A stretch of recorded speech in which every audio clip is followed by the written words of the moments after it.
பலர் என்னிடம் கேட்பதுண்டு, ஒரு பெண்ணை எப்படி ஈர்ப்பது, என்ன பேச வேண்டும் என்று. ஆனால் ஈர்ப்பு என்பது வெறும் வார்த்தைகளில் மட்டுமில்லை நண்பர்களே. நமது உடல் மொழியில்தான் அதன் பெரும் பகுதி அடங்கியிருக்கிறது. நம் பேச்சு, நம் செய்கைகள், நம் பார்வை, இவை அனைத்திலும் ஒரு சூட்சுமம் இருக்கிறது. அதைப் பற்றியும் அதற்கு பின்னால் இருக்கும் காதல் உளவியலைப் பற்றியும் தான் இந்த வீடியோவில் பார்க்கப் போகிறோம். காதல் உளவியல் என்ன சொல்கிறது? மனிதர்கள் ஒருவரையொருவர் அணுகும்போது முதல் சில வினாடிகளிலேயே ஒருவரைப் பற்றிய ஒரு முடிவுக்கு வந்துவிடுகிறார்கள். இதில் உங்கள் தோற்றம், நீங்கள் அணியுமுடை என பல விஷயங்கள் இருந்தாலும் உங்கள் உடல் மொழிக்குத்தான் சிம்ம பங்கு. ஒரு பெண் உங்களை பார்க்கும்போது உங்கள் உடல் மொழி என்ன சொல்கிறது என்பதை பொறுத்துதான் அடுத்த நகர்வு எப்படி இருக்கும் என்பதை அவர் தீர்மானிக்கிறார். முதலாவதாக தன்னம்பிக்கை. இதுதான் அஸ்திவாரம். ஒரு மனிதன் தன்னம்பிக்கையுடன் இருக்கும்போது அது அவரது உடல் மொழியில் பிரதிபலிக்கும். எப்படி? நிமிர்ந்த நடை, அகலமான தோள்கள். நீங்கள் நடக்கும்போது நிமிர்ந்து தோள்களை சற்று அகலமாக வைத்து நடப்பது உங்கள் தன்னம்பிக்கையை வெளிப்படுத்தும். கூன் விழுந்து நடப்பது அல்லது தோள்களை குனிந்து நடப்பது தன்னம்பிக்கை குறைபாட்டை காட்டுகிறது. Open body language. கைகளை மடித்து கட்டுவது அல்லது உடலை குறுக்கிக் கொள்வது போன்றவற்றை தவிருங்கள். உங்கள் கைகளை திறந்து வைத்து பேசுங்கள். இது நீங்கள் அணுகக்கூடியவர் என்பதையும் நேர்மையானவர் என்பதையும் குறிக்கிறது. உதாரணத்திற்கு, பேசும்போது உங்கள் கைகள் சற்று விரிந்த நிலையில், உள்ளங்கைகள் சற்று வெளிப்படுவது போல இருக்கலாம். உளவியல் ரீதியாக திறந்த உடல்மொழி பாதுகாப்பு உணர்வையும் நேர்மறை ஆற்றலையும் வெளிப்படுத்துகிறது. ஒரு பெண் இதை துணை உணர்வாகவே புரிந்து கொள்வார். அடுத்தது கண்களின் மொழி. ஆம், உங்கள் கண்கள் நீங்கள் யார் என்பதை பறைசாற்றும். சரியான கண் தொடர்பு. ஒரு பெண்ணுடன் பேசும்போது மிதமான கண் தொடர்பு மிகவும் முக்கியம். முறைத்துப் பார்ப்பது அல்லது வெறித்துப் பார்ப்பது தவறு. அதே சமயம் கண் தொடர்பே இல்லாமல் பேசுவது நீங்கள் ஆர்வமற்றவர் அல்லது கூச்சப்படுபவர் என்பதை காட்டும். ஒரு நல்ல அணுகுமுறை என்னவென்றால் 70 முதல் 80% நேரம் கண் தொடர்பை பராமரிப்பது. பேசும்போது அவரது கண்களைப் பாருங்கள்.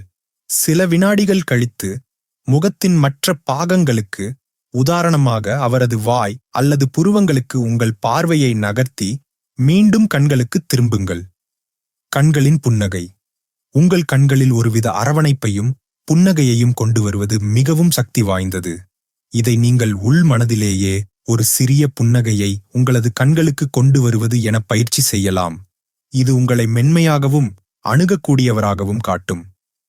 காதல் உளவியல் ரீதியாக நிலையான நேர்மறையான கண் தொடர்பு நீங்கள் நம்பிக்கையானவர், உண்மையானவர் மற்றும் அந்த உரையாடலில் முழு ஆர்வமுள்ளவர் என்பதை காட்டுகிறது.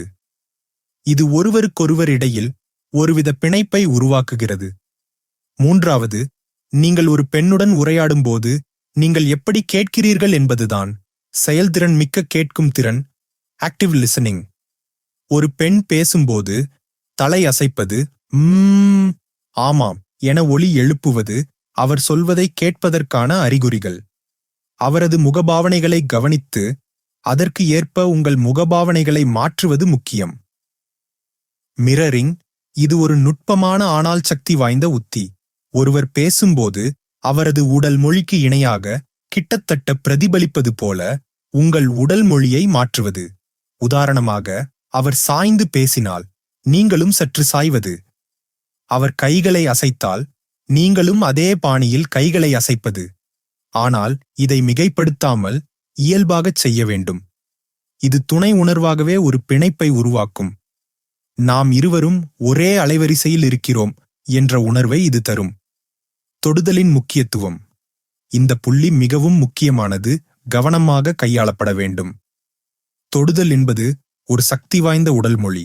ஆனால் இது ஒரு பெண்ணுக்கு சங்கடத்தை ஏற்படுத்தாத வண்ணம் மிகவும் கவனமாக பயன்படுத்தப்பட வேண்டும். சிறு பாதுகாப்பான தொடுதல்கள், ஸ்மால் சேஃப் டச்சஸ்.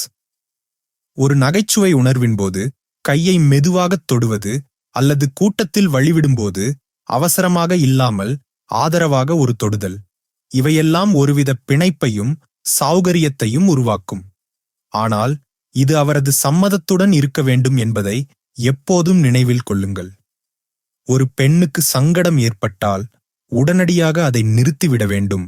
உளவியல் ரீதியாக சிறிய பொருத்தமான தொடுதல்கள் நம்பிக்கை மற்றும் நெருக்கத்தை வளர்க்கும். ஆனால் எல்லை மீறாமல் இருப்பது மிக மிக அவசியம்.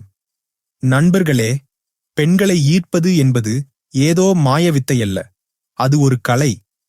அதை கற்றுக்கொள்வதன் மூலம் உங்கள் தன்னம்பிக்கையை வளர்த்துக்கொண்டு ஆரோக்கியமான உறவுகளை உருவாக்க முடியும். நாம் இன்று பேசிய உடல்மொழி ரகசியங்கள் உங்களுக்கு ஒரு சிறந்த தொடக்கப் புள்ளியாக இருக்கும் என்று நம்புகிறேன். இந்த வீடியோ உங்களுக்கு பயனுள்ளதாக இருக்கும் என்று நம்புகிறேன். உங்கள் கருத்துக்களையும் கேள்விகளையும் கீழே கமெண்ட் செய்யுங்கள். இந்த வீடியோ பிடித்திருந்தால் ஒரு லைக் போட்டு உங்கள் நண்பர்களுக்கும் பகிருங்கள். மறக்காமல் நமது சேனலை சப்ஸ்கிரைப் செய்து பெல் ஐகானையும் கிளிக் செய்யுங்கள். மீண்டும் ஒரு பயனுள்ள வீடியோவுடன் உங்களை சந்திக்கிறேன். அதுவரை நன்றி, வணக்கம்.